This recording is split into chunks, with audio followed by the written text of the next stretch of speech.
Hello, so now we're going to learn how to do a B stance glute bridge.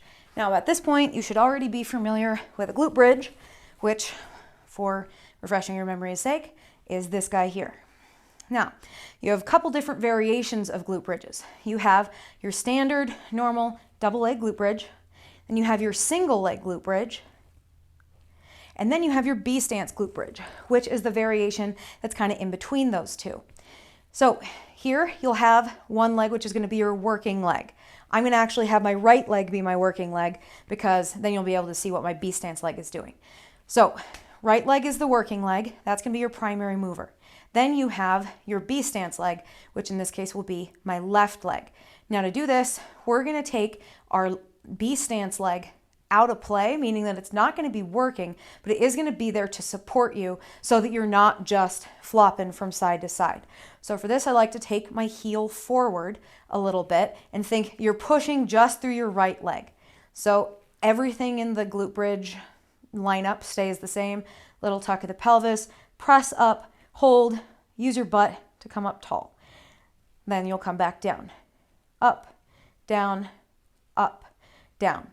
Around 70% or so of the work is going to be on that working leg. The B stance leg will be working a little, but not a lot. Now, if you notice that your hamstring's super working here, that means you're putting too much weight into your working leg. So try and get really light on that foot, or you can even relax your foot so the whole thing is flat on the ground, and that might help. I'll show you on the other side. So we have our left leg becomes our working leg. It moves nice and close. B stance leg, now the right leg is going to come away from you. Tuck, pressing up using your butt, back down, up and down, up and down. Now with this, you can always make this harder by adding a dumbbell. Everything is going to stay exactly the same.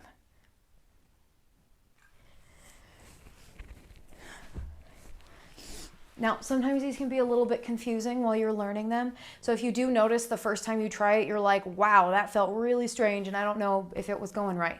So step one is you got to figure out what the heck you're doing and then you move forward from there. So give yourself another chance to learn it, but always ask questions, bring questions to the group call, take a form video, post it to the thing so I can see what you're doing and I can give you some feedback before our next coaching call.